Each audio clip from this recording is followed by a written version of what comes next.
رسوله الكريم.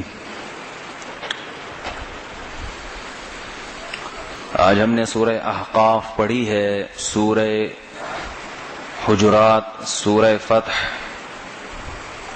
سورہ قتال اور سورہ قاف. جیسے جیسے آگے جا رہے ہیں سورتیں چھوٹی ہوتی چلی جا رہی ہیں.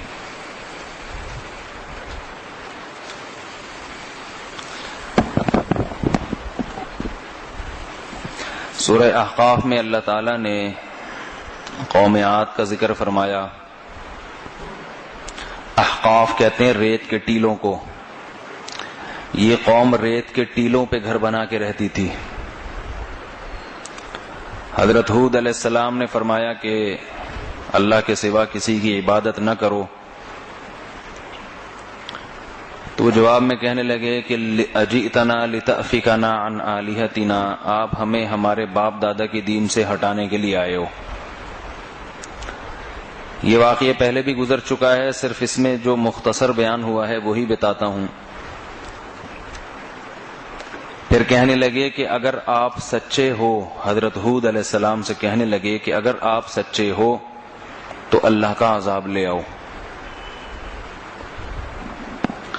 حضرت ہود نے فرمایا انما العلم عند اللہ، عذاب کا علم اللہ کے پاس ہے، میرے پاس نہیں.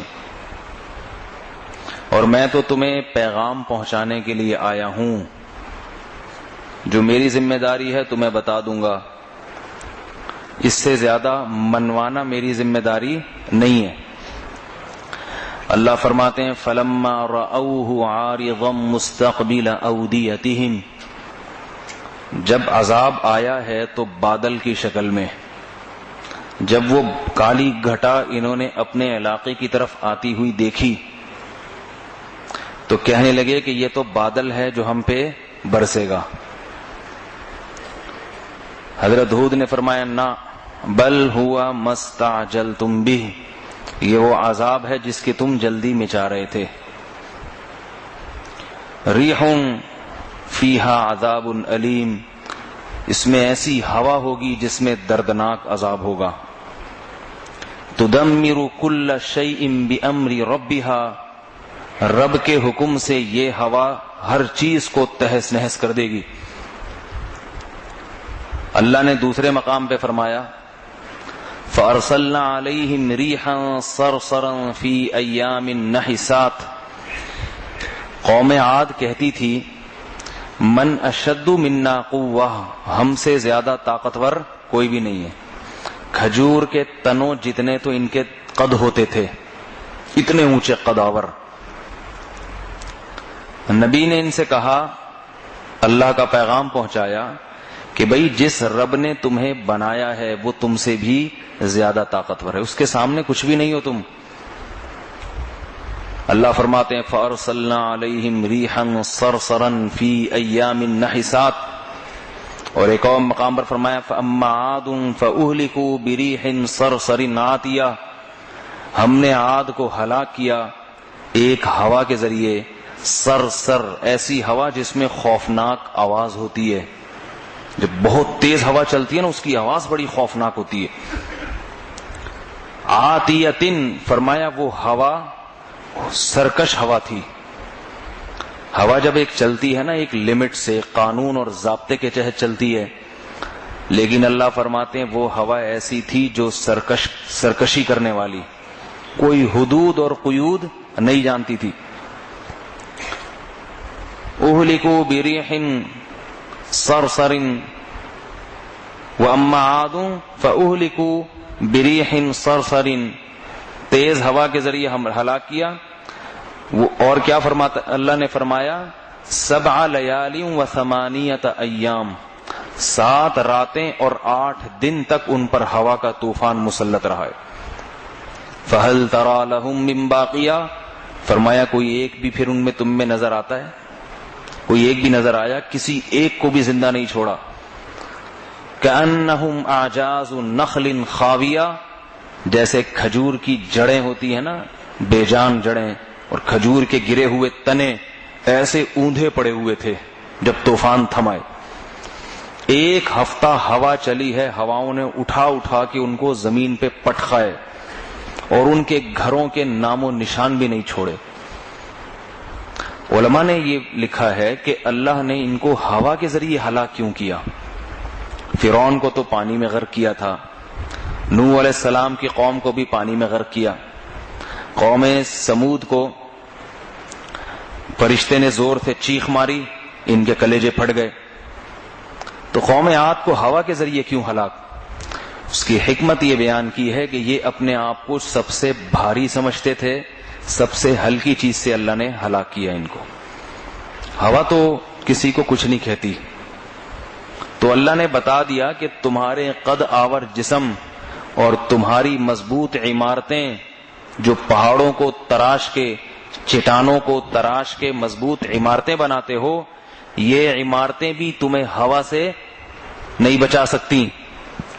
تو ہوا نے ایسا انجام کیا ان لوگوں کا۔ اللہ جب اپنی مخلوق میں کسی چیز کی بھی لگام کو ڈھیلا کر دیں تو میرے بھائی پانی بھی انسان کا بیڑا غرق کرنے کے لیے کافی، ہوا بھی انسان کا بیڑا غرق کرنے کے لیے کافی، کیڑے مکوڑوں کی طرح انسان جو ہے نا ہلاک ہوتا ہے پھر۔ تو اللہ تعالیٰ نے اس میں یہ بیان کیا۔ پھر اسی سورت کے آخر میں اللہ تعالیٰ نے جنات کا واقعہ بیان کیا۔ رسول اللہ صلی اللہ علیہ وسلم تلاوت فرما رہے تھے رات کو تہجد کی نماز میں یا فجر میں، تو جنات کی ایک جماعت کا وہاں سے گزر ہوا۔ وہ مسجد آج بھی سعودی عرب میں وہ جگہ، وہ مقام موجود ہے۔ باقی وہاں کی حکومت نے سارے نشانات مٹا دیے، جتنے تاریخی واقعات تھے نا کہ یہاں یہ واقعہ، یہاں یہ واقعہ، وہاں کی گورنمنٹ ایک ایک کر کے سب ختم کر رہی۔ یہاں تک کہ وہ مسجد نبوی کا وہ ممبر جو 1200 سال سے چلا آ رہا ہے، بلکہ 1300-1400 سال سے چلا آ رہا ہے، جہاں حضرت عمر، جہاں حضرت عثمان کھڑے ہو کر نماز پڑھاتے تھے، وہی ممبر ہے جہاں آج مسجد نبوی کے امام کھڑے ہو کر نماز پڑھاتے ہیں۔ سعودی حکومت نے اس کو بھی گرانے کا فیصلہ کر لیا تھا کہ مسجد کی آگے سے توسیع ہوگی۔ آگے سے توسیع میں نقصان کیا ہے کہ محراب بدل جائے گا۔ ابھی تو سب کو پتا ہے نا، یہ محراب ہے جہاں حضرت عثمان تھے، یہ محراب ہے جہاں حضرت ابو بکر تھے، اور یہ ہے جہاں محمد صلی اللہ علیہ وسلم۔ تو وہ تو وہاں کی عوام سڑکوں پہ نکل آئی، احتجاج کیا، جس کی وجہ سے یہ کامیاب نہیں ہو سکا معاملہ۔ اسی طرح جو احد ہے نا، احد میں مشہور واقعہ ہے جس کا قرآن میں بھی ذکر ہے۔ ایک پہاڑی تھی جہاں آپ صلی اللہ علیہ وسلم نے 50 صحابہ کو بٹھا دیا۔ چھوٹی سی پہاڑی تھی کہ دشمن یہاں سے پلٹ کے واپس نہ آئے۔ وہ پہاڑی ابھی بھی موجود ہے، اگرچہ گھس کے کم ہو گئی ہے مگر موجود ہے، صاف واضح۔ تو وہاں پورا احد کا نقشہ آج بھی سمجھ میں آ جاتا ہے کہ یہاں نبی صلی اللہ علیہ وسلم تھے، یہاں سے یہ لشکر آ رہا تھا، یہاں تیر انداز تھے، یہاں حضرت حمزہ شہید ہوئے، یہ حضرت حمزہ کی قبر ہے، وہ آج بھی موجود ہے قبر۔ دریا کا ایک نالا تھا حضرت عمر بن عبدالعزیز کے دور میں، تو حضرت عمر بن عبدالعزیز کو خواب آیا کہ حضرت حمزہ خواب میں آئے کہ پانی مجھے تکلیف پہنچا رہا ہے، پانی کا ریلا، مجھے یہاں سے نکالیں۔ تو حضرت عمر بن عبدالعزیز نے سید الشہداء حضرت حمزہ کی کہ جسد اطہر کو وہاں سے نکال کے اس کے قریب میں کہیں اور دفن کیا۔ وہ جگہ آج بھی موجود ہے، اور وہ نالا باقاعدہ آج موجود ہے، برساتی پانی کا ریلا آتا ہے۔ پہلے یہاں قبر تھی، اب وہاں ہے، تو پورا احد کا نقشہ سمجھ میں آ جاتا ہے۔ سعودی حکومت نے وہ جو پہاڑی ہے نا چھوٹی سی، جس سے سارا نقشہ سمجھ میں آتا ہے، 1-2 سال پہلے باقاعدہ بلڈوزر لا کے مزدوروں کو کام پہ لگا دیا تھا کہ اس کو یہاں سے ختم کر دو۔ سمجھ رہے ہیں بات کو؟ اس کو کیا کر دو؟ ختم۔ شرک پھیل رہا ہے اس سے، حالانکہ کوئی شرک نہیں پھیلتا، وہ وہاں کوئی پوجا پاٹ، کوئی بت تھوڑی رکھے ہوئے جن کو لا کے لوگ سجدہ کریں گے۔ 1400 سال میں کسی نے ختم نہیں کیا وہ، لیکن ایک ہندوستان کے بوڑھے آدمی تھے، وہ ٹریکٹر کے آگے آ کے لیٹ گئے۔ صحیح ہے نا؟ جب ٹریکٹر آیا نا اس پہاڑی کو گرانے کے لیے، تو ایک ہندوستانی تھے بوڑھے، وہ آ کے لیٹ گئے کہ یہ میں نہیں گرانے دوں گا، یہ اتنی بڑی یادگار ہے، یہ میں نہیں گرانے دوں گا۔ اور بھی پھر ان کو دیکھا دیکھی لوگ آ گئے اور کہا کہ ہماری لاش پہلے گرے گی، یہ ٹریکٹر ہمارے اوپر سے چڑھے گا، پہلے ہم مریں گے پھر یہ گرے گی پہاڑی۔ تو اللہ اس بوڑھے کو جزائے خیر دے، اس نے وہ پہاڑی گرنے سے بچا دی۔ اب پتہ نہیں امریکہ کے اشاروں پہ ہو رہا ہے یا کس پہ ہو رہا ہے، اللہ ہی پوچھے گا ان لوگوں سے۔ باقی کچھ اچھے کام بھی کر رہے ہیں وہ لوگ، کسی کی برائیوں میں اس کی اچھائیوں کی بھی نفی نہیں کرنی چاہیے، لیکن یہ کام بہت برا کر رہے ہیں، سارے نشانات ایک ایک کر کے مٹا رہے ہیں۔ مکہ میں وہ قبرستان جہاں لڑکیوں کو زندہ دفن کیا جاتا تھا، وہ قبرستان آج بھی موجود ہے اور بالکل بیت اللہ کے قریب ہی ہے، آپ پیدل جا کے دے سکتے ہیں، 4 دیواری ہے اور خالی پڑا ہوا ہے وہ جگہ جہاں بچیوں کو زندہ دفن۔ یہ جگہ اس لیے تاریخی لحاظ سے اہم ہے کہ اسے دیکھ کے اسلام نے عورت پر جو احسان کیا ہے وہ احسان انسان کے دماغ میں بیٹھتا ہے، دل میں قرار پکڑتا ہے کہ دیکھو یہ وہ جگہ ہے جہاں بچیوں کو زندہ دفن کرتے تھے، اسلام نے ان کو دفن ہونے سے بچایا۔ وَإِذَا الْمَوْءُودَةُ سُئِلَتْ بِأَيِّ ذَنبٍ قُتِلَتْ، فرمایا جس دن زندہ دفن کی ہوئی بچی سے پوچھا جائے گا بتا تجھے کس جرم میں قتل کیا گیا۔ لیکن وہ اس لیے باقی رہ گیا وہ قبرستان، حکومت سعودیہ نے اس کو بھی ختم کرنے کی کوشش کی تھی، وہاں سڑک بنانے کے لیے کہ اوپر سڑک بنا دیں گے ختم، لیکن اللہ کی قدرت یہ ہوئی کہ وہاں جب بھی کھدائی ہوتی تھی نا کوئی خون نکلتا تھا اس کے اندر سے، تازہ خون، تو وہ جو کام کرنے والے مزدور ہیں وہ ڈر جاتے تھے، نہیں ہوتے، ایک وحشت بیٹھتی تھی۔ مجھے خود وہاں کے ایک بوڑھے نے بتایا کہ وہ کھدائی ہوتی اندر سے وحشت ناک قسم کا خون نکلتا ہے، تو اس نے تو یہ بھی بتایا کہ بعض لوگ بے ہوش بھی ہو چکے ہیں، تو حکومت پھر یہ پروجیکٹ حکومت کا کامیاب نہیں ہوا، تو نتیجہ یہ نکلا ہے کہ اس کے پیچھے سے جو سڑک آ رہی ہے اس کو پھر انہوں نے سائڈ سے گھمایا ہے، لمبا ٹن کاٹ کے وہ سڑک جا رہی ہے، صاف پتہ چلتا ہے کہ سڑک کا راستہ یہ نہیں ہے، یہ کسی مجبوری سے گھمایا یہاں پہ۔ تو شاید اللہ نے وہ قبرستان باقی رہنے دے دیا یہ بتانے کے لیے کہ زمانے جاہلیت میں عرب کیا تھے اور اسلام لانے کے بعد عرب کی کیا کیفیت۔ آج بھی عرب لوگ بیٹی کی پیدائش پہ زیادہ خوش ہوتے ہیں بنسبت بیٹوں کے۔ خیر، تو وہ جگہ بھی موجود ہے جہاں نبی صلی اللہ علیہ وسلم کی تلاوت جنات نے سنی اور آپ علیہ السلام نے جنات کو تبلیغ کی، تو اللہ نے اس سورت کے آخر میں جنات کی باتوں کو ذکر کیا ہے۔ وَإِذْ صَرَفْنَا إِلَيْكَ نَفَرًا مِّنَ الْجِنِّ، جنات کا ٹولہ گزر رہا تھا، انہوں نے نبی صلی اللہ علیہ وسلم سے کلام سنا، نماز میں تلاوت سنی، ایک دم ان کے کان کھڑے ہو گئے کہ بھئی یہ تو بالکل ویسی ہی تلاوت ہے جیسی موسیٰ علیہ السلام تورات پڑھا کرتے تھے۔ سمجھ رہے ہیں نا، بالکل تورات جیسا کلام ہے یہ، بالکل تورات۔ اب یا تو انہوں نے کی عمریں اتنی لمبی ہوں گی کہ حضرت موسیٰ کا کلام انہوں نے سنا ہوگا، یا باپ دادا سے نقل ہوتا آ رہا ہوگا۔ جیسے نجاشی نے جب قرآن سنا نا تو اس نے کہا یہ بالکل کیسا کلام ہے جیسا حضرت عیسیٰ پہ نازل ہوا تھا، تو اس لیے کہ نجاشی نے انجیل پڑھی ہوئی تھی تو اس کو اندازہ ہو گیا کہ یہ وہ بھی خدا کا کلام ہے تو یہ بھی بالکل کلام ایک جیسے ہیں دونوں۔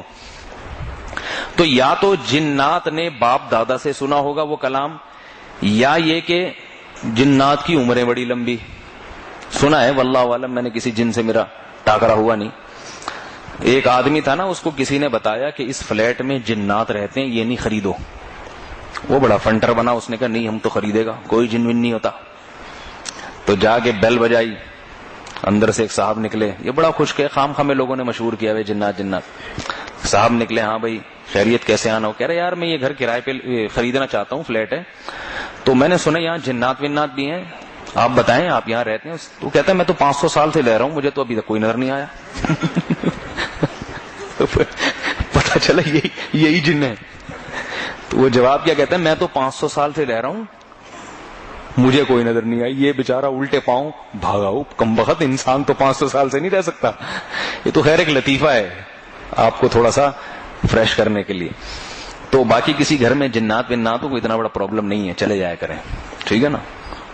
وہاں جا کے جنات کو بولیں تمہاری ایسی کی تیسی، بھاگ جائیں گے وہ۔ تو اچھا کیا کہہ رہا تھا میں؟ ہاں، تو وہ جنات کا ایک ٹولہ گزرا تو وہ فوراً انہوں نے کلام سنا، بڑے متاثر ہوئے، قرآن مجید سنا اور جا کے اپنی قوم کو دعوت دی۔ یا قومنا انا سمعنا کتابا انزل من بعد موسیٰ، اے قوم ہم نے موسیٰ کے بعد ایک کتاب سنی ہے، ایک کلام سنا ہے جو پہلے موسیٰ پہ نازل ہوا تھا، بالکل ایسا ایک اور کلام ہم نے سنا ہے مصدقا لما بین یدی، اور یہ پچھلی آسمانی کتابوں کی تصدیق بھی کرتا ہے، موسیٰ کی کتاب کو بھی اور عیسیٰ کی کتاب کو بھی برحق کہتا ہے، یہدی الی الحق، اور حق کی رہنمائی کرتا ہے، دلائل مضبوط ہیں، سیدھی راہ دکھاتا ہے، آمنا بہ، ہم اس کتاب پر ایمان لے آئے ہیں۔ اور پھر کہنے لگے یا قومنا اجیبوا داعی اللہ، وہ پیغمبر جو تمہیں اللہ کی طرف دعوت دے رہا ہے تم اس کی دعوت پہ لبیک کہو، اس کی پکار کو قبول کرو۔ وَمَن لَّا يُجِبْ دَاعِيَ اللَّهِ فَلَيْسَ بِمُعْجِزٍ فِي الْأَرْضِ، جو اللہ کی دعوت پر لبیک نہیں کہتا وہ اللہ کے عذاب سے زمین میں بچ نہیں سکتا، وَلَيْسَ لَهُ مِن دُونِهِ أَوْلِيَاء، اور اللہ سے اس کو کوئی دوست نہیں بچا سکتا۔ تو اللہ نے جنات کا یہ کلام، ان جنات یہ جو تھے نا جنات، ایسا معلوم ہوتا ہے تبلیغی جماعت سے ان کا بڑا گہرا تعلق تھا، ٹھیک ہے نا، ادھر کلام سنا اور ادھر اپنی قوم کو دعوت دینے کے لیے چلے گئے، اور پھر کافی سارے جنات کو لائے اور رسول اللہ صلی اللہ علیہ وسلم کے ہاتھ پہ ان جنات نے اسلام قبول کیا۔ یہی تو دعوت ہوتی ہے، اور کیا ہوتا ہے؟ کسی مسلمان کو توبہ کرا دینا یا غیر مسلم کو مسلم بنا دینا، دعوت کے دونوں شعبے ہیں۔ تو البتہ تبلیغ والوں پر یہ لوگ اشکال کرتے ہیں کہ غیر مسلم کو مسلم کیوں نہیں بناتے، تو وہ اس لیے نہیں بناتے کہ جو کر سکتے ہو نا، جتنی اللہ نے ہمت دی ہے وہ کام کرنا چاہیے۔ مسلم کو مسلم بنانا آسان ہے کیونکہ وہ تو پہلے سے مانتا تو ہے نا اللہ رسول کو، نماز روزہ آپ وہ کہتے ہیں نا ہم نے کلمہ پڑھا ہے لا الہ الا اللہ، وہ کہے گا ہاں پڑھا ہے، تو اب اس کو کہا جاتا ہے اس کے کچھ تقاضے بھی ہیں، شرم آئے گی اس کو، مانتا ہے کہ تقاضے ہیں۔ غیر مسلم کو بولو گے نا ہم نے کلمہ پڑھا ہے لا الہ الا اللہ، کہہ رہے تم نے پڑھا ہے میں نے تھوڑی پڑھا ہے، یہ کلمہ تم نے پڑھا ہے ہم نے تو پڑھا ہی نہیں، اب کیا کر لو گے بھائی؟ اب اس کو بولو تم نے کیوں نہیں پڑھا، تو وہ کہے گا میں نے اس لیے نہیں پڑھا کہ میں تمہارے نبی کو مانتا ہی نہیں ہوں، اب آپ دلائل دو اس کو۔ تو یہ کام علماء کا ہے، دلائل کی دنیا میں بات کرنا یہ کس کا کام ہے؟ علماء کا کام ہے، کیونکہ وہ قرآن و حدیث کے دلائل بھی جانتے ہیں، دوسرے دلائل بھی جانتے ہیں، تو اس لیے جو کام کر سک رہے ہیں وہ کرتے ہیں۔ تو وہ جنات پھر مسلمان ہوئے، پھر انہوں نے تبلیغ کیا۔ آج جنات میں بھی بہت سارے جنات مسلمان ہیں، جنات میں سارے مذاہب ہوتے ہیں، عیسائی بھی ملیں گے، یہودی بھی ملیں گے اور مسلم بھی ملیں گے۔ کمال کی بات یہ ہے کہ مسلمانوں کے جتنے فرقے انسانوں میں ہیں جنات میں بھی ہیں۔ جنات میں آپ کو ٹانگیں چوڑی کرنے والے بھی ملیں گے، پتلی کرنے والے بھی ملیں گے، صحیح ہے نا، گرین چینل والے بھی ملیں گے، وائٹ چینل والے بھی۔ اب سوال پیدا ہوتا ہے یہ جنات میں یہ سارے فرقے بنتے کیسے ہیں؟ سمجھ رہے ہو؟ تو اس لیے بنتے ہیں کہ جیسے جنات، جیسے انسان جب کسی کی دعوت سنتا ہے نا اثر ہوتا ہے تو ویسا ہی ہو جاتا ہے، تو جنات بھی جس کا بیان سنتے ہیں وہی نظریہ ہو جاتا ہے۔ اگر وہ ہری پگڑی والے کے بیان سن رہے سارا دن اسی میں لا الہ الا اللہ محمد رسول اللہ محمد اللہ کے رسول ہیں، ٹھیک ہے نا، کہتے ہیں تھے نہیں ہیں کا مطلب کیا ہے؟ موجود ہیں، اور یہ دیوبندی کیا کہتے ہیں؟ تھے، تو ہیں کا مطلب ابھی موجود ہیں، ہمارے درمیان موجود ہیں، تو وہ جن بھی سن کے نا وہ بھی ہیں، وہ بھی یہ مان لیتا ہے، وہ جن بھی تو وہ بھی تو ویسے ہی عقل رکھتا ہے نا جیسی آپ رکھتے ہیں، تو وہ بھی ویسے ہی بن جاتا ہے۔ جو ہندوؤں کے وہاں ہندوستان میں رہتے ہیں دیکھتے ہیں انسانوں کو، اچھا یہ بات یاد رکھیں جنات انسانوں سے سیکھتے ہیں، انسانوں سے متاثر ہوتے ہیں، اور ادھر الٹا کام ہو رہا ہے، انسان کس سے متاثر ہو رہے ہیں؟ جنات سے۔ تو یہ الٹی کہانی چل رہی ہے، جنات انسانوں سے متاثر ہوتے ہیں نہ کہ انسان جنات سے۔ تبھی دنیا میں جس کی شہرت زیادہ ہوتی ہے نا انسانوں میں، تو جنات میں بھی اس کی شہرت ہوتی ہے، اس لیے مشہور لوگوں سے جنات ڈرتے بھی ہیں، یہ بھی ذہن میں رکھیں۔ تو جنات کی بات آئی ہے تو ایک اور ٹیکنیکل نقطہ آپ کو جنات کے بارے میں بتا دوں کہ یہ جو لوگ کہتے ہیں نا جنات سے ڈرتے ہیں اور یہ سرکش ہوتے ہیں، مسلط ہو جاتے ہیں، یوں کرتے ہیں، تو قرآن مجید میں سورہ جن جو انشاءاللہ 29ویں پارے میں آئے گی اس میں پوری سورت ہی جنات کے بارے میں نازل ہوئی ہے۔ تو اس میں اللہ نے فرمایا کہ جنات نے ایمان لانے کے بعد اس کا اعتراف کیا کہ جنگلوں میں لوگ آ کے ٹھہرتے تھے اور اللہ کی پناہ کے بجائے جنات سے پناہ مانگتے تھے، جنات کی، کہ اے جن ہمیں شیطانوں سے پناہ میں رکھو، کیونکہ جنگلوں میں ڈر ہوتا ہے نا جنات کا، تو بجائے اس کے کہ اللہ کی پناہ مانگے کہ وہ آپ کو محفوظ رکھے، خود جنات کی پناہ مانگتے تھے، جنات سے ڈرتے تھے کہ آپ ہمیں پناہ ملائیں. تو فزادوہم رہقا، اس سے جنات کے سینے چوڑے ہو گئے. انہوں نے کہا بھئی یہ تو ہم ان سے ڈر رہے ہیں اور یہ نالائق ہم سے ڈر رہا ہے. ٹھیک ہے نا. تو جب آپ کو پتا ہونا کہ آپ کا جو دشمن ہے وہ آپ سے ڈرتا ہے تو آپ اس پہ شیر ہو جاتے ہیں، چاہے وہ سامنے والا کتنا ہی طاقتور کیوں نہ ہو. تو اس سے پتا چلا کہ اصل میں جنات ڈرتے ہیں انسانوں سے، لیکن جب جنات دیکھتے ہیں کہ یہ الٹا مجھ سے گھبرا رہا ہے، پھر وہ ڈرنا نہ صرف یہ کہ چھوڑ دیتے ہیں بلکہ آپ کو ڈراتے ہیں اور آپ پھر ڈرتے ہو، پھر ساری زندگی ڈرتے رہتے ہو. تو میں اسی لیے کہتا ہوں کہ یہ جو عامل کے پاس جاتے ہیں نا لوگ، عامل سے مراد وہ نہیں جو اپنے آپ کو عامل کہتا ہے. بعض لوگ آج ایسے فراڈی ہیں وہ کہتے ہیں ہم عامل تھوڑی ہیں، ہم عامل نہیں ہیں، ہم تو ویسے ہی کر رہے ہیں. تو عامل عامل ہی ہوتا ہے، چاہے وہ اپنے آپ کو عامل کہے یا نہ کہے. جو بھی جن چڑیل اتارنے والے لوگ ہیں نا وہ میری مراد ہیں. تو ان کے پاس جب آپ جاؤ گے نا جن کا کام ہی ہے یہ ادھر اس کی چڑیل اتار دی، ادھر جن اتار دیا، منتر پڑا یہ پڑا، تو ان لوگوں کے پاس جب آپ جاتے ہو تو جن دیکھ لیتا ہے کہ یہ آدمی چکر میں پڑ گیا. سمجھ رہے ہو؟ لہذا جن وقتی طور پر تو بھاگتا ہے. کیوں بھاگتا ہے؟ تاکہ آپ کا عقیدہ اس عامل پر مضبوط ہو جائے اور آپ سمجھو کہ واقعی یہ عامل کے ہاتھ میں کچھ ہے. اتنا مضبوط جن آیا ہوا تھا، اس عامل نے پتہ نہیں کیا پڑھا اور بندہ ٹھیک ہو گیا. تو آپ کو میں اس لیے ترس کھاتا ہوں لوگوں پہ کہ اپنے آپ کو، اپنی زندگیوں کو برباد مت کرو. وہ جو جن بھاگتا ہے نا وہ آپ کے عقیدے کو خراب کرنے کے لیے بھاگتا ہے تاکہ آپ اس عامل کے پاس بار بار جائیں. کیونکہ جن یہ چاہتا ہے، جو جنات میں زیادہ تر کافروں کی ہے، جیسے انسان میں زیادہ کافر ہے نا جنات میں بھی ایسے ہی، تو وہ یہ چاہتا ہے کہ اس کا عقیدہ خراب، یہ مسجد کو چھوڑ کر، نماز روزے زکوٰۃ کو چھوڑ کر ان گنڈوں میں لگ جائے، تعویذوں میں اور پھونکوں میں اور وہ چڑیلوں میں اور جناتوں میں اور بھوتوں میں لگ جائے، بس پھر علاج ہی کراتا رہے. پھر کبھی قرآن کے نام پہ سی ڈی آ رہی ہے وہ سن سن کے الٹیاں کرتا رہے. انہوں نے بتایا نا ایک مفتی جنید صاحب نے ایک سی ڈی نکالی ہے، دنیا کا سب سے بڑا فراڈ، لیکن ہمارے دیوبندی اس سے بڑے متاثر ہو رہے ہیں. شیخ الحدیث حضرات متاثر ہیں، ہاتھ جوڑ کے بیٹھے ہوئے ہیں اس کے سامنے. تو یہ سب بیوقوف بناتے ہیں، علماء کو بھی بنا دیتے ہیں. ایک بہت بڑا فراڈی عامل ہے، بہت بڑا فراڈی، دارالعلوم کورنگی کے مفتیان کرام اس کی خدمت میں دو زانوں بیٹھتے ہیں آ کے. ٹھیک ہے نا؟ حالانکہ میں اس کو بچپن سے جانتا ہوں. تو یاد رکھو اس زمانے میں کوئی کتنا بڑا بزرگ بھی کسی عامل کے پاس جا رہا ہے نا تو اس عامل سے دھوکے میں نہ ہو، کیونکہ یہ بزرگوں کو بھی بیوقوف بناتے ہیں.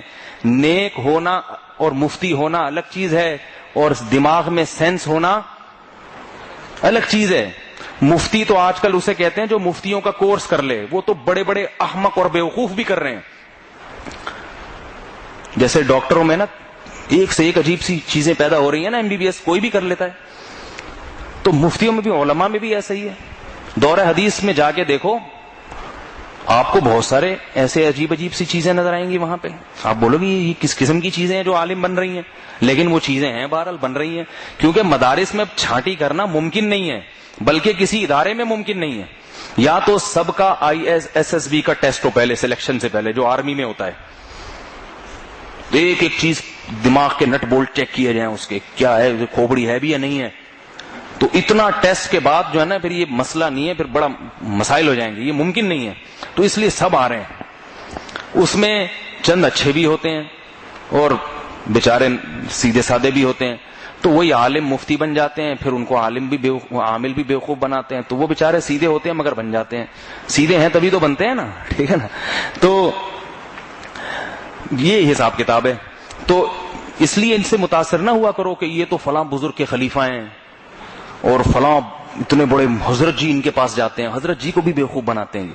تو جو ان کے پاس جائے گا نا جنات اس کا راستہ دیکھ لیتے ہیں. جنات کہتے ہیں یہ آدمی گھبرانے والا ہے، اور اگر آپ ہمت کر لو جن بھی نہ آگے بولے ایسی کی تیسی آنے دو. ٹھیک ہے نا؟ تو وہ خود ہی تھوڑے دنوں کے بعد بھاگ جائے گا. البتہ جائز جو رقیہ ہے، جو احادیث میں ہے اور علماء جو بتاتے ہیں، آیت الکرسی ہے، وہ چیزیں پڑھنی چاہیے، ان سے فائدہ ہوتا ہے. کیونکہ جنات، پریشان کرنے والے جنات ان چیزوں سے ڈرتے ہیں. آیت الکرسی کے بارے میں تو صحیح حدیث ہے کہ آیت الکرسی جو رات کو پڑھ کے سوتا ہے نا، جن اس کے قریب نہیں آتا. سمجھ رہے نا؟ کیونکہ توحید کا کلمہ ہے نا، اس میں اللہ کی توحید ہے، حمد و ثنا ہے. تو جن سمجھ جاتا ہے اس کا عقیدہ مضبوط ہے. یہ کس پہ نظر رکھتا ہے؟ اللہ پہ. تو جتنے بھی حدیث میں جو رقیہ ہیں، دم ہیں، وہ سارے توحیدی مضامین پر مشتمل ہیں کہ اپنا ایمان مضبوط ہو. تو وہم ہی نہیں بنا کریں آپ لوگ، صحیح ہے. اور پھر بتا دوں، کسی پہ جن میں نہ آیا کسی کے پاس نہ لے کے جاؤ، خود ہی دم کرو، آیت الکرسی پڑھو، سورہ فاتحہ پڑھ کے دم کرو اس کے اوپر، انشاءاللہ ٹھیک ہو جائے گا. نہیں ہوتا تو سمجھ لو کہ میرے پاس اس کے علاوہ اور کوئی حل نہیں ہے، بس یہی کرتے رہو. لیکن لے گئے تو پھر بس گئے کام سے. تو یہ قرآن میں ہے کہ جنات جو ہے نا وہ شیر ہو گئے کہ یہ تو ہم سے پناہ مانگتے ہیں. ایک دفعہ رسول اللہ صلی اللہ علیہ وسلم نے خالد بن ولید کو بھیجا ایک درخت کو کاٹنے کے لیے. اس پہ جنات تھے، وہ جنات بھی سرکش تھے. عرب لوگ جب جاتے تھے نا سفر میں، اس درخت کے نیچے بیٹھ کے اس جن کی پناہ مانگتے تھے کہ اے جن تو ہماری مدد کر اور ہمیں شیاطین سے پناہ میں رکھ. وہ جن شیر ہو گئے، بھائی یہ تو ہم لوگ ان کے خدا ہیں. تو وہ کبھی شرارت بھی کرتے، کبھی پناہ بھی دے دیتے، یعنی پناہ کا مطلب تنگ نہیں کرتے. تو اور پھر اس درخت کو بھی لوگوں نے متبرک سمجھنا شروع کر دیا. آپ صلی اللہ علیہ وسلم نے خالد بن ولید کو بھیجا، جاؤ درخت کاٹو جا کے. اب خالد بن ولید اگر ڈرتے کہ یار یہ جن مجھے بھی تو بگاڑ سکتا ہے نا، کچھ ہے بھائی، میرا بھی تو کچھ کر سکتا ہوں، یوں کر رہے ہوتے وہاں جا کے آیت الکرسی پڑھ کے پھو. خالد بن ولید نے جب تلوار گھمائی نا، وہ جن آیا ایسے چڑیل کی طرح شور میں چھانا، ایک گھمائی تلوار 2 ٹکڑے کر کے پھینک دیے. ٹھیک ہے، اسی کی تیسی. ہمارے حضرت کا بھی ایک واقعہ ہے. ایک بنگلہ دیش کا طالب علم تھا، اس پہ جن چڑھ گیا اور وہ کہنے لگا، وہ عاشق ہو گیا جن، اور کہنے لگا میں اس کو بنگلہ دیش لے کے جاؤں گا. کہاں لے کے جاؤں گا؟ بنگلہ دیش. اب بڑے مسئلہ ہو گیا. وہ مختلف خانقاہوں میں دم درود ہو رہے ہیں، پھونکیں ماری جا رہی ہیں، جھاڑ پھونک، بہت سارے حساب کتاب ہو رہے ہیں، قابو میں ہی نہیں آ رہا. ہمارے حضرت مفتی رشید احمد صاحب رحمہ اللہ کے یہاں آیا دارالفتہ میں. ٹکٹ کرا لی تھی بنگلہ دیش جانے کے لیے، اتنا پریشان کیا ہوا تھا.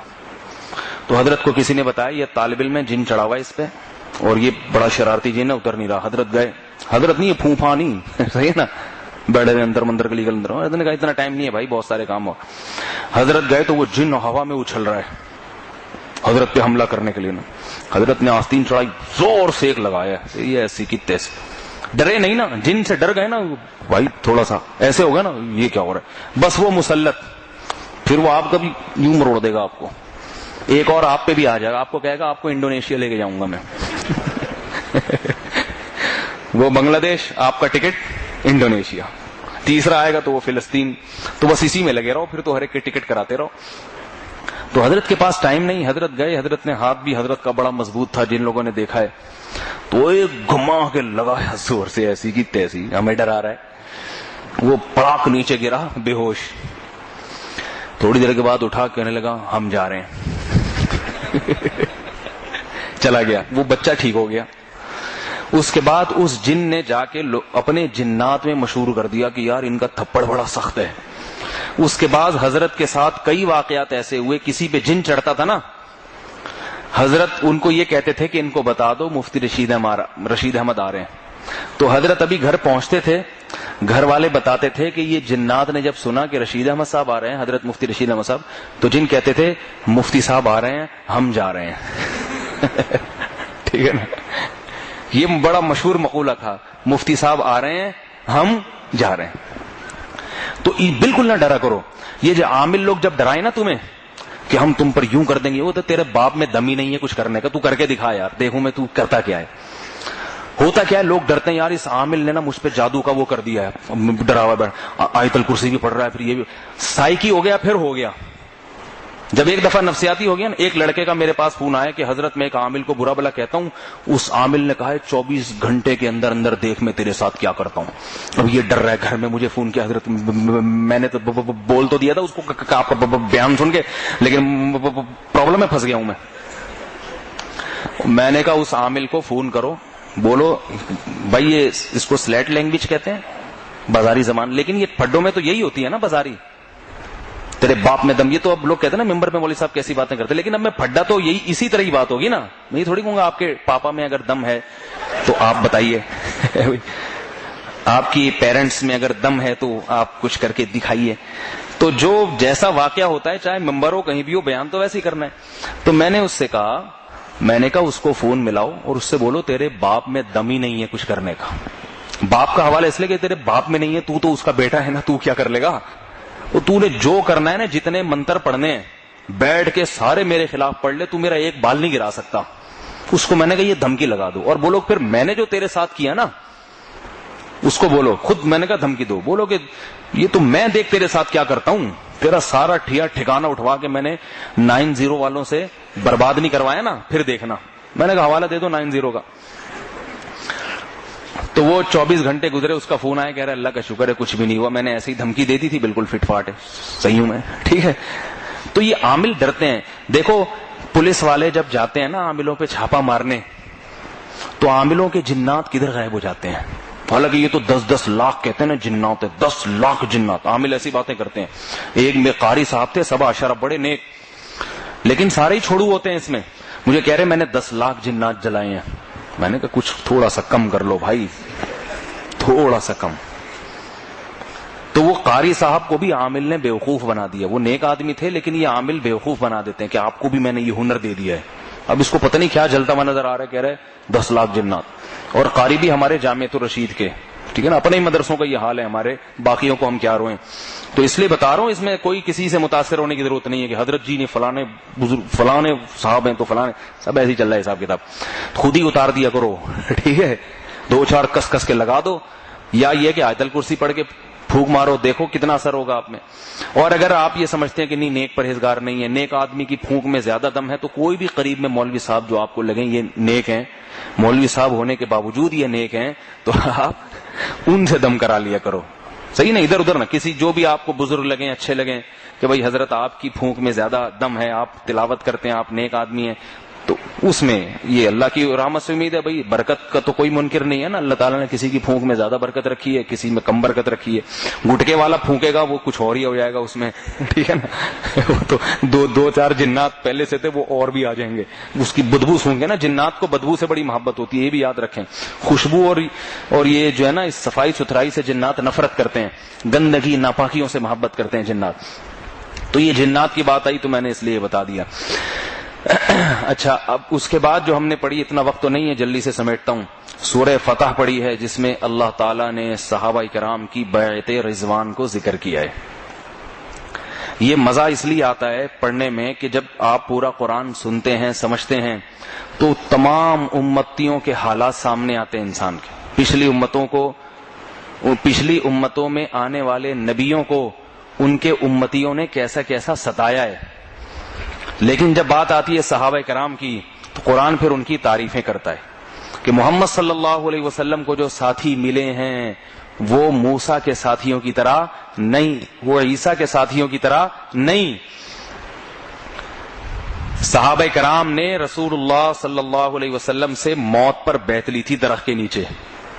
نبی صلی اللہ علیہ وسلم کو خواب آیا تھا کہ آپ عمرہ کرنے جا رہے ہیں. تو نبی کا خواب سچا ہوتا ہے, تو آپ نے صحابہ کرام کو لیا, چلو بھائی عمرہ کرنے چلتے ہیں.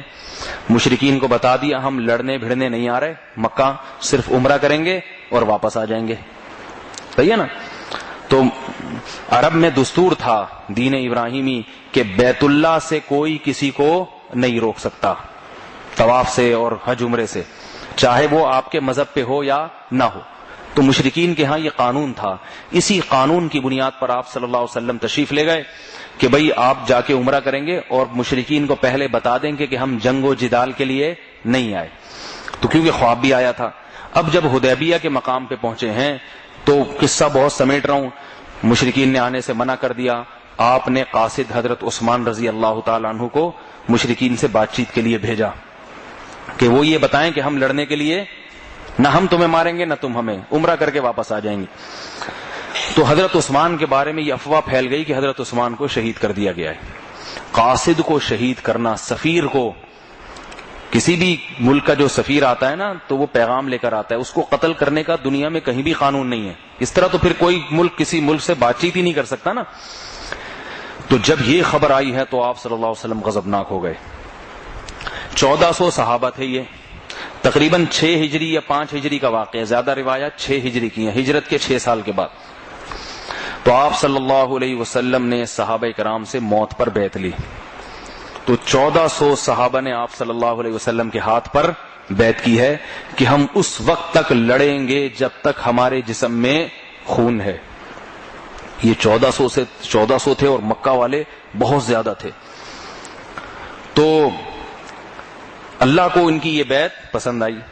حضرت عثمان چونکہ موجود نہیں تھے اور یہ بھی امکان تھا کہ ہو سکتا ہے زندہ ہوں، تو آپ علیہ السلام کو خیال آیا کہ یہ اتنی مبارک بیعت ہے، یہ موقع پتہ نہیں دوبارہ زندگی میں آئے یا نہ آئے، تو ایسا نہ ہو کہ عثمان زندہ ہو اور اس بیعت سے محروم. تو آپ صلی اللہ علیہ وسلم نے اپنا دایاں ہاتھ اوپر کیا اور فرمایا کہ یہ عثمان کا ہاتھ ہے، اور پھر اپنے بائیں ہاتھ پہ بیعت کیا. یہ حضرت عثمان کے لیے بہت بڑی فضیلت ہے، بہت بڑی فضیلت. ایک تو نبی کو 100% یقین تھا کہ عثمان ہوتے تو اس بیعت سے انکار نہیں کرتے. دوسرا، نبی نے اپنے ہاتھ کو کس کا ہاتھ قرار دیا؟ کبھی دنیا میں ایسا نہیں ہے کہ کوئی اپنے ہاتھ کے ذریعے اپنے ہاتھ استعمال کر کے کسی دوسرے کی اپنے سے بیعت کر لے. ایسا دنیا میں ممکن نہیں ہے، اس بیعت کو کوئی مانتا نہیں ہے. لیکن محمد صلی اللہ علیہ وسلم نے اپنا دایاں ہاتھ اٹھایا اور فرمایا کہ یہ کس کا ہاتھ ہے؟ عثمان کا ہاتھ، اور بیعت ہوئے. اس پہ اللہ تعالی نے قرآن مجید میں آیات نازل کی. لقد رضی اللہ عن المؤمنین اذ یبایعونک تحت الشجرہ، تحقیق اللہ راضی ہو گیا ان مومنین سے جب وہ درخت کے نیچے آپ کے ہاتھ پر بیعت کر رہے تھے، آپ کے ہاتھ پر بیعت کر رہے تھے. اور قرآن نے بھی کہا ان الذین یبایعونک انما یبایعون اللہ، اے محمد جو لوگ آپ کے ہاتھ پر بیعت کر رہے ہیں وہ آپ کے ہاتھ پر بیعت نہیں کر رہے، وہ اللہ کے ہاتھ پہ بیعت کر رہے ہیں. ید اللہ فوق ایدیہم، ان کے ہاتھ کے اوپر اللہ کا ہاتھ ہے، محمد کا ہاتھ نہیں ہے. محمد کا ہاتھ تو ایک علامت کے طور پر ہے، ورنہ یہ حقیقت میں اپنا ہاتھ کس کے ہاتھ میں دے رہے ہیں؟ اللہ کے ہاتھ میں دے رہے ہیں. تو اللہ نے صحابہ کرام کی تعریف فرمائی. پھر آپ صلی اللہ علیہ وسلم نے فیصلہ یہ کیا کہ مشرکین سے مذاکرات کیے جائیں اور جنگ نہ کی جائے، کیونکہ تھے تھوڑے 1400، موت پر بیعت تو ہے، سارے شہید ہو گئے، تو آگے اسلام کی خدمت کون کرے گا؟ تو جذبہ بھی سامنے آ گیا صحابہ کا لڑنے کا، اور آپ صلی اللہ علیہ وسلم کی حکمت اور مصلحت بھی. حضرت عثمان واپس آ گئے تھے، اطلاع مل گئی کہ نہیں شہید نہیں ہوئے، تو آپ صلی اللہ علیہ وسلم نے پھر ان سے معاہدے کیے جنگ بندی کے. مشرکین نے کہا کہ آپ اگلے سال عمرہ کریں گے، اس سال نہیں کریں گے. یہ معاہدہ آپ نے قبول کیا. اور بہت ساری شقیں تھیں اس میں، 10 سال تک آپس میں لڑائی نہیں ہوگی. ادھر سے کوئی مسلمان ہو کر ادھر آئے گا واپس کر دیں گے، ادھر سے کوئی مسلمان ہو کر ادھر جائے گا ہم واپس نہیں کریں گے. تو ان شرائط میں بہت ساری شرائط ایسی تھیں جس میں مسلمانوں کو دبنا پڑا. لیکن آپ صلی اللہ علیہ وسلم نے سیرت کا چونکہ یہ پہلو بھی دکھانا تھا کہ ہمیشہ تلوار نہیں ہے، تلوار وہاں چلاؤ جہاں تلوار چلانے میں مصلحت ہے، اور جہاں معاہدہ اور ایگریمنٹ کرنے میں فائدہ ہو وہاں معاہدے کرو. جہاد جو ہے نا جذبات سے نہیں ہوتا بلکہ عقل اور شعور سے ہوتا ہے، مصلحت سے ہوتا ہے، کہ ہر جگہ جا کے پھٹنا، ہر ایک کو گھونپنا، ٹھیک ہے نا، تو ایسا نہیں ہوتا. سارے پہلو سامنے آئے. یہ ایک بہت بڑی، کیونکہ آخری نبی ہے نا، اب کوئی نبی نہیں آئے گا، تو ساری تعلیمات انہی نبی نے دینی ہے. صرف 23 سال کی زندگی میں سب کچھ سکھا کے جانا ہے. تو اب جو ہے اس پر اللہ تعالیٰ نے یہ جو آپ صلی اللہ علیہ وسلم کے صحابہ کرام کی فضیلت بیان کی اور فرمایا محمد الرسول اللہ والذین معہ اشداء علی الکفار رحماء بینہم، کہ محمد اللہ کے رسول ہیں اور محمد کے ساتھ جو لوگ ہیں، یہ لفظ بڑا زبردست ہے، والذین معہ، جو لوگ محمد کے ساتھ ہیں. یہ بہت بڑا اعزاز ہے کہ اللہ صحابہ کرام کو محمد کا ساتھی کہہ رہے ہیں. ہر نبی کے ساتھ اس کی مدد کرنے والے ساتھی ہوتے ہیں، نہیں ہوتے؟ ہوتے کہ نہیں ہوتے؟ ہر نبی کے ساتھ. بلکہ جو بھی دین کا داعی اور مبلغ ہوتا ہے نا، اکیلا نہیں ہوتا، کچھ لوگ اس کے ہمنوا ہوتے ہیں جو اس کی دعوت میں معاون اور مددگار بنتے ہیں، اس کا ساتھ دیتے ہیں. کسی خانقاہ کو دیکھ لیں، کسی دینی تحریک کو دیکھ لیں، کسی عالم کو دیکھ لیں، کسی مفتی کو دیکھ لیں، کسی پیر و مرشد کو دیکھ لیں، تو ہر ایک کے کچھ ساتھی ہوتے ہیں جو اس کے ساتھ مدد کرتے ہیں تاکہ اس کے مشن کو آگے لے کے چلیں. تو اللہ فرماتے ہیں یہ کس کے ساتھی ہیں؟ محمد کے صلی اللہ علیہ وسلم. محمد الرسول اللہ والذین معہ، فرمایا محمد کی شان تو یہ ہے کہ وہ اللہ کے رسول، اس سے زیادہ کیا شان بیان ہو.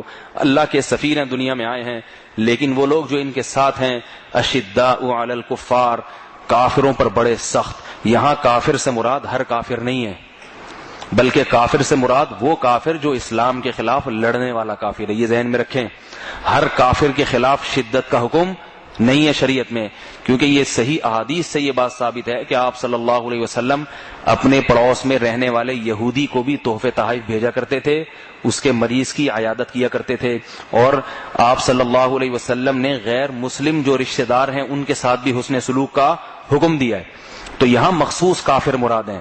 وہ کون سے کافر؟ جو اسلام کے خلاف لڑنے والے ہیں. تو جو لڑنے والے ہیں ان کے لیے مسلمانوں کے دل میں بھی نرم گوشہ نہیں ہوتا. جیسے آج دیکھ لو افغانستان میں ہے کہ نہیں، ادھر سے بھی لڑ رہے ہیں تو ادھر سے بھی کوئی کم حساب نہیں ہے. یہ بھی پھٹتے ہیں، سخت ہیں، سخت، نرمی نہیں ہے ان میں. لڑتے ہیں تو بتا دیتے ہیں کہ ہم وہ لوگ نہیں ہیں جنہیں طاقت کے ذریعے دبایا جا سکے، ہم وہ لوگ نہیں ہیں. محبت سے بات کرو گے تو محبت سے بات کریں گے، اگر طاقت سے بات کرتے ہو تو پھر طاقت سے ہمیں دبانا ممکن نہیں ہے. یہ غیر مسلموں کے لیے. تو فرمایا شداء علی الکفار رحماء بینہم، آپس میں بڑے رحم دل ہیں. تراہم رکعا، یہ مزہ اس وقت آتا ہے جب آپ کو باقی قرآن بھی سمجھ میں آتا ہو کہ پچھلی امتیں کیسے اپنے پیغمبروں کو ستاتی تھیں، کیسے ستاتی تھی. اللہ فرما رہا ہے تراہم، ہے مخاطب تو ان کو دیکھے گا، ان محمد کے ساتھیوں کو، رکعن سجدن، کبھی رکوع کی حالت میں اور کبھی سجدے کی حالت میں. یبتغون فضلا من اللہ ورضوانا، اور ان کا رکوع اور سجود صرف اللہ کو راضی کرنے کے لیے ہوتا ہے. میری اور آپ کی نماز کی کوئی گارنٹی نہیں ہے کہ یہ اللہ کے لیے ہے یا لوگوں کو دکھانے کے لیے. کوئی گارنٹی ہے؟ کوئی دل کو چیر کے دیکھ سکتا ہے؟ جبکہ اللہ صحابہ کی نماز کو سند دے رہے ہیں کہ یہ کس کے لیے ہے، اس میں کوئی دنیا کا مفاد ہے ہی نہیں. یبتغون فضلا من اللہ ورضوانا، یہ اس کا بدلہ صرف اللہ سے مانگتے ہیں اور اللہ کو راضی کرنے کے لیے. اور فرمایا ان کی نماز اور سجدے، اس سے پتہ چلتا ہے کہ اللہ کو نمازیں اور سجدے بہت پسند ہیں. نماز اور سجدے، یہ جو ہم نماز پڑھتے ہیں نا، یہ معمولی چیز نہیں ہے. نماز کی کثرت جو ہے نا، نوافل، تراویح، تہجد، یہ بہت پسند ہے اللہ کو، کیونکہ اللہ نے صحابہ کرام کی اس صفت کو ہائی لائٹ کیا ہے. یہاں پہ اسی صفت کو نمایاں کیا جاتا ہے جو اللہ کو پسند ہے. آپ کے دل میں کسی سے نفرت ہو تو آپ اس آدمی کی محبت جب دل میں بٹھاؤ گے تو اس کی وہ صفات بیان کرو گے جو آپ کو اٹریکٹ کرتی ہیں. نہیں یاری بات سمجھ میں؟ وہ خاص طور پہ بیان کرو گے تاکہ آپ کے دل میں اس کی محبت ہو. تو اللہ فرما رہے ہیں کہ ان کی جب بھی تم انہوں دیکھو گے یا تو رکوع اور سجود میں، نماز میں، اور وہ نماز بھی اخلاص کے ساتھ، تو اس سے نماز کی اہمیت کا پتہ چلتا ہے. ایک اور مقام پہ اللہ نے فرمایا انہ یراک حین تقوم، اے محمد صلی اللہ علیہ وسلم ہم آپ کو اس وقت دیکھتے ہیں جب آپ نماز میں کھڑے ہوتے ہیں. وتقلبک فی الساجدین، اور جب جماعت کی نماز میں آپ سجدے میں الٹ پلٹ ہوتے ہیں. الٹنا پلٹنا کسے کہتے ہیں؟ کثرت سے رکعتیں پڑھتے ہیں نا، تو بار بار سجدے سے جانا، اٹھنا، رکوع میں جانا، پھر سجدے میں جانا، پھر اٹھنا، پھر سجدہ کرنا، یہ منظر ہم دیکھ رہے ہیں. تو لوگ کہتے ہیں نا تراویح کو تو اٹھک بیٹھک ہے. یہ کس چیز کی؟ یہ رکوع اور سجدے کے لیے اٹھک بیٹھک ہے. تو اللہ فرماتے ہیں محمد صلی اللہ علیہ وسلم ہم آپ کے رکوع اور سجدوں میں جانے کی اٹھک بیٹھک کو دیکھ رہے ہیں. تو اس دیکھ رہے ہیں کیوں؟ اللہ تو ہر وقت ہر ایک کی ہر چیز دیکھ رہا ہے نا، لیکن اس کو خصوصیت سے دیکھتے ہیں کیونکہ اللہ کو یہ ادا پسند ہے کہ بار بار رکوع میں جانا، اٹھنا، پھر رکوع کرنا، پھر سجدے میں جانا، پھر اٹھنا، پھر سجدہ تو 2 دفعہ ہوتا ہے، پھر اٹھ کے پھر سجدہ. البتہ وہ والی تراویح نہ ہو جو دیہاتوں میں ہوتی ہو کہ اٹک پٹک ہی ہوتی ہے، سجدہ نہیں ہوتا اس میں. وہ میں نے بتایا تھا نا، وہ تراویح دیہاتوں میں ایسے ہوتی ہے کہ امام سے ریس لگانا ممکن نہیں ہوتا. وہ ایک دم، میں نے ایک دفعہ کسی گاؤں میں نماز پڑھا دی، امام بن گیا میں نے کہا آپ دونوں نماز پڑھائیں. میں نے کہا اچھا بھائی ٹھیک ہے. میں جب رکوع کے بعد سمیع اللہ لمن حمیدہ کہہ کے آرام سے کھڑا ہوا، وہ لوگ کھڑے نہیں ہوتے تھے. وہ رکوع کے بعد تھوڑا سا نا جمبو جٹ طیارے کی طرح ایک دم ڈائپ لگاتے تھے ایسے یوں ایک دم.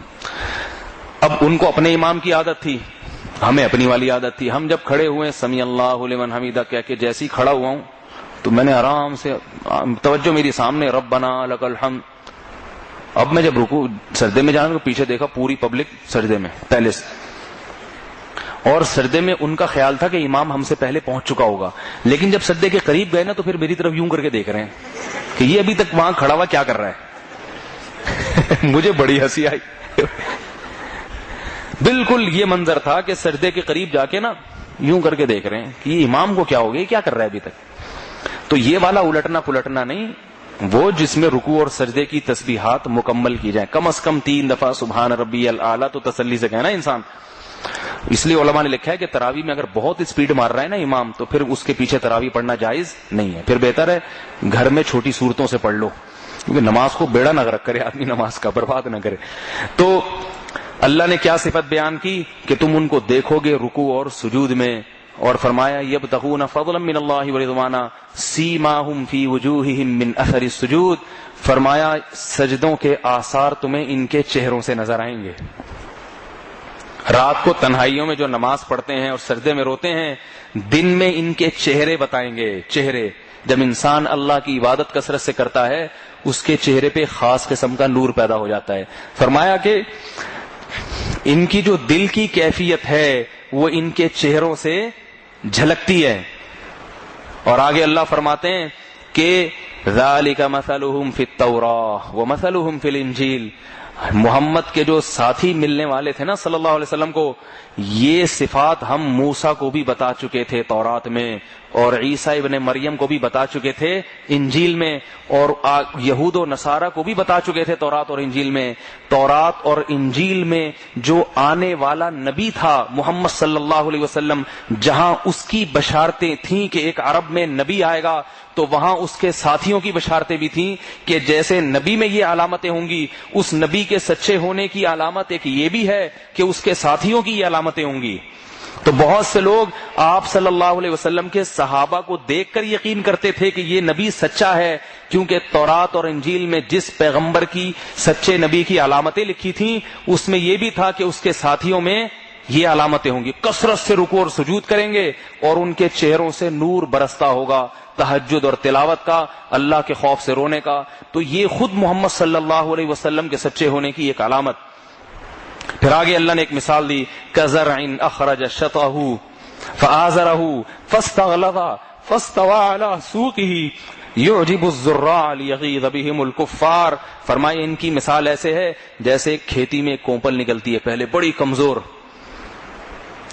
کسان محنت کرتا ہے نا ایک درخت لگانے کی، پہلے ایک ننھا سا پودا نکلتا ہے کہ اس کسان کیسے اپنے خون سے اس کی آبیاری کرتا ہے، اس کو طوفانوں سے بچاتا ہے کہ بھئی طوفانوں سے بچاؤ، ایک ہوا کا جھونکا بھی اس پودے کو اکھاڑ کے لے جا سکتا ہے. تو جیسے پھر آہستہ آہستہ وہ کیا بنتا ہے، فاستغلظ، وہ تنا موٹا ہونا شروع ہوتا ہے، فاستوى على سوقه، اور پھر اتنا طاقتور درخت بن جاتا ہے مضبوط تنے کے ساتھ کہ اس کو بڑے بڑے طوفان زمین پہ نہیں گرا سکتے. فرمایا محمد کے ساتھی بھی ایسے ہیں کہ ایسے پہلے ایک کونپل تھی، محمد صلی اللہ علیہ وسلم نے اپنے خون سے اس کو سیراب کیا، بلال ایمان لے کر آ رہے ہیں اور گرم ریتوں پہ لٹایا جا رہا ہے، کمزور، بہت کمزور. ابو بکر ایمان لا رہے ہیں، اپنے ایمان کو چھپا رہے ہیں. خباب ابن ارت ایمان لا رہے ہیں، چھپا رہے، اتنے کمزور کہ ہوا کا جھونکا سب کو ختم کر دے، یعنی ان کی طاقت اور قوت کو ختم کر دے. لیکن محمد صلی اللہ علیہ وسلم اپنے خون کی آبیاری سے اور اللہ سے دعائیں اور محنت کے ذریعے لگے رہے. اس پودے پہ محنت ہوتے ہوتے ہوتے ہوتے 10 لاکھ کا لشکر تیار ہو گیا. 10,000 کا پہلے لشکر، پھر جو ہے نا 1,24,000 کا لشکر فتح مکہ کے وقت، اور پھر اتنا طاقتور درخت بن گیا کہ اب نہ صرف یہ کہ اسے طوفان نہیں گرا سکتے بلکہ یہ روم اور فارس کی طاقتوں کو للکار رہا ہے، چیلنج کر رہا ہے. جس طرف یہ رخ کرتا ہے ان حکومتوں کے بخی ادھیڑ کے رکھ دیتا ہے. وہ ایسا رخ کیا نا صحابہ کرام نے نبی صلی اللہ علیہ وسلم کے بعد، جو تلوار لے کے چلے ہیں روم اور فارس کی سلطنتوں کو تو اکھیڑا ہے، جو تہس نہس کر کے رکھ دیا. خالد ابن ولید ایک دفعہ لڑائی کے میدان میں، تو فارس کا ایک بادشاہ آیا، کہنے لگا کہ بھئی اے عرب لوگ، اے عرب، تمہارے پاس تو نہ کھانے کو روٹی تھی نہ پینے کو پانی، تم تو حاجیوں کو لوٹ کے گزارا کرتے تھے. عربوں کا جو آمدن تھی نا وہی تھا، حاجی لوگ آ رہے ہیں ان کی جیبیں کاٹو، ایسے غریب مسکین. تو پیغام بھیجا کہ بھئی تمہارے ساتھ مسئلہ کیا ہے؟ تمہیں اگر روٹی کی ضرورت ہے نا تو ہم تمہیں گھر پہنچا دیں گے, پانی چاہیے پہنچا دیں گے. تو خالد ہاں رومیوں سے لڑائی تھی, تو خالد بن ولید نے فرمایا ہمیں نہ روٹی چاہیے نہ پانی, ہم نے سنا رومیوں کا خون بڑا لذیذ ہوتا ہے. ٹھیک ہے نا. مطلب یہ کہ گل ویلے دی تے پھل موسم دا, بات پتے کی کرو جو ہم نے تمہیں دعوت دی ہے نا, دعوت کیا ہو, اسلام قبول کرو. یہ جو عیسیٰ ابن مریم کو اللہ کا بیٹا کہتے ہو اور یہ جو دنیا میں شرک پھیلا رہے ہو, بے حیائی, یہ ختم کرو, جو دعوت ہے اسلام کی, ورنہ آؤ میدان میں دو دو ہاتھ ہوتے ہیں. تو یہ مضبوط تناور درخت اللہ فرماتے ہیں کزرع اخرج شطأہ فآزرہ فاستغلظ فاستوى علی سوقہ یعجب الزراع. کیا عجیب الفاظ ہیں. فرمائے جب وہ کومپل تھی نا تو کسی کو اسے دیکھ کے حسد نہیں ہوتا تھا, کسی دوسرے کسان کو. کسانوں میں بھی جیلسی ہوتی ہے نا ایک دوسرے کو دیکھ دیکھ کے کہ یار اس کے کھیت میں اتنا لہلہاتی فصلیں, اتنے درخت, اور میرے کھیت میں کچھ بھی نہیں. تو اللہ فرماتے ہیں شروع میں کسی کو حسد نہیں ہوتا تھا, کسی غیر مسلم کو. ایک بلال ہے غلام ایمان لے آیا, ایک ابو بکر ایمان لے آئے, ایک عبداللہ بن مسعود چھوٹے قد کے دبلے پتلے سے, 4-6 آدمی ایمان لا رہے ہیں. کیا ان کو دیکھ کے انسان حسد کرے کہ محمد صلی اللہ علیہ وسلم کے دنیا کے قائد بن جائیں گے.